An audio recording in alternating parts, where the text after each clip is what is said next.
Beryl Halliwell found herself in a most unenviable position.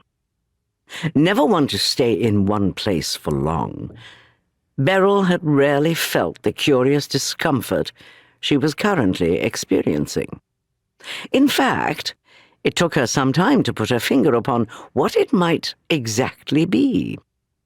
She was familiar with restlessness, exhaustion, and even fear, but this was something both more subtle and far more distressing. It wasn't until she found herself in the library at the Beaches, actually considering reading a book, that she was able to decipher what she was feeling. Beryl realized with an alarming jolt that she was bored. This was simply not the sort of thing that happened to her. As a confirmed adventuress, she was far more likely to experience feeling slightly overwhelmed, which stemmed from an excess of stimulation and new experiences. But the sad fact of the matter was, she felt as though she was the one person in the household with very little to do. Her dear friend Edwina had set off that morning for her very first session as the new local magistrate. Beryl had offered to accompany her and act as a cheering section from the gallery, but Edwina had declined. She had said she was feeling ever so slightly nervous, and the notion that Beryl would be there to witness any false steps she might make only increased her sense of trepidation.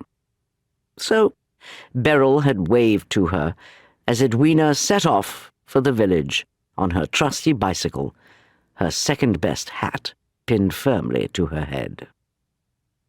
Beddoes, the excellent domestic servant recently employed to assist them with the housekeeping, had continued to decline any offers of assistance with such cold ferocity that Beryl had finally given up suggesting them. There had been a real danger only recently of Beddoes actually leaving their employ. Beryl had made the egregious false step of offering to assist with a general bottoming out of the house.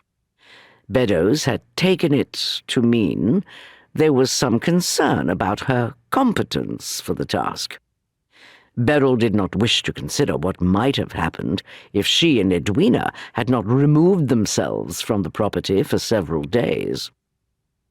After all, Edwina's sudden ability to spread her wings and take on new challenges, such as becoming the local magistrate, was in large part due to the assistance Beddoes provided. No one in the household wished to do anything to offend their newly acquired paragon of domesticity. So, despite the fact that Beryl was always eager to learn new skills, such as blacking the stove or polishing pairs of silver candlesticks until they gleamed, she cast her enthusiasm aside for the greater good.